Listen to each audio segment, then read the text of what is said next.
What is up guys, Chenzo here. So about 4 months ago, I went ahead and picked up this 2019 Diamondback Atroz 1. And as it is right now, it is completely stock. I've done absolutely zero upgrades to this bike, but I do have my first set of upgrades scheduled for later this week. So I thought this would be a good opportunity to go ahead and give you guys a quick rundown of the bike. And I'll let you guys know what I like about the bike. I'll let you guys know what I think its limitations are and why I decided to go ahead and start upgrading this bike. So with that being said, let's go ahead and take a closer look at this 2019 Diamondback Atroz 1 stock. All right, for the drivetrain, we've got a 3x8 system with Shimano Alivio front derailleur, and we've got Shimano Acera in the rear. For the rear suspension, we've got this 100mm travel coil spring. This thing is really squeaky, which is probably the most annoying thing. If you've been watching some of my recent videos, you know this thing has been squeaking a lot, which is usually why I run some music or some tunes over my videos, stuff like that. But other than that, this hasn't been the most limiting factor about this bike. So it will get upgraded soon, but it's not my first priority. Actually, this thing is. The most limiting thing about this bike is actually this drivetrain. It makes climbing difficult. It makes keeping up with other riders more difficult because I feel like it makes me slower. I can't really shift on the fly as quick as I'd like to. I have a lot of issues with the chain slipping, with the shifting just not being smooth, and it's just really a pain in the ass. And this will definitely be the first thing to be upgraded. So I'm looking forward to that, and hopefully I can be climbing those hills a little bit more gracefully than I have been in my previous videos. So that's a drivetrain, that's a rear suspension. The seat is just this Diamondback saddle, which is actually pretty comfortable. I really have no complaints about that. It does not come with the dropper post, but that'll be coming shortly as well. Moving on, we'll take a quick look at the wheels. This wheel is just reading off the side here, DDM2 aluminum wheels.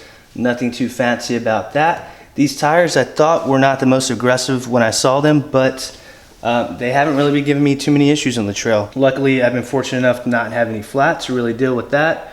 But I've also had pretty decent traction. It is my first mountain bike, so I really don't have much else to compare it to, but I definitely will be upgrading these wheels soon in the future as well. But for now, they get me by. So for the front suspension, we've got this XCM 120mm travel spring fork. And like I said, you know, the suspension system, I kind of had my doubts about it, and I thought that would be one of the main drawbacks of getting this budget bike. But as far as just getting me out there on the trails and, you know, kind of doing its job, this suspension has actually held up. You know, it definitely does need to be upgraded, and will be upgraded, you know, hopefully sooner rather than later. But for now, it's getting the job done, so. Right up front, we've got Tektro brake levers controlling the mechanical disc brakes, and we've got Shimano shifters.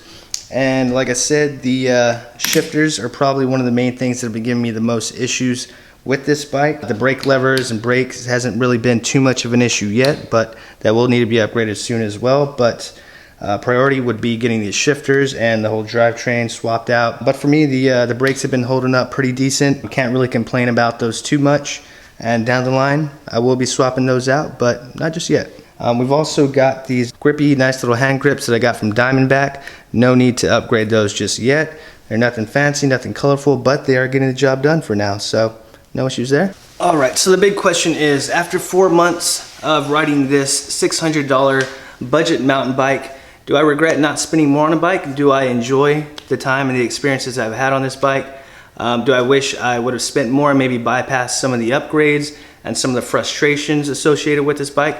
And well, the truth is, I actually really like this bike. And would I buy it again? Hell yeah, I would. I like it, I dig it. This bike has allowed me to get out on the trail, kind of get my feet wet in the world of mountain biking. And it's allowed me to make every video that I've made up until this point. So I'm looking forward to upgrading this bike and kind of learning the ins and outs of bike parts and maintenance and components and stuff like that, and just going on adventures. So this bike, for a pretty good price tag, has allowed me to get out there, have some adventures, have some fun, and make a ton of cool videos. So yeah, I dig this bike, I like it a lot. But with that being said, you know, I do live in South Texas, and this place isn't known for its mountains or its elevation. So most of the trails that I ride on are more cross-country inspired. I do hit some drops sometimes, I do get a little bit of downhill here and there, and I even do a little bit of jumping, you know, whenever I find the right opportunity. But with that being said, you know, there are certain limitations to having a budget bike, but for me, it's given me an opportunity to look forward to the upgrades and stuff like that, and actually getting to pick which upgrades and components I want to go on this bike,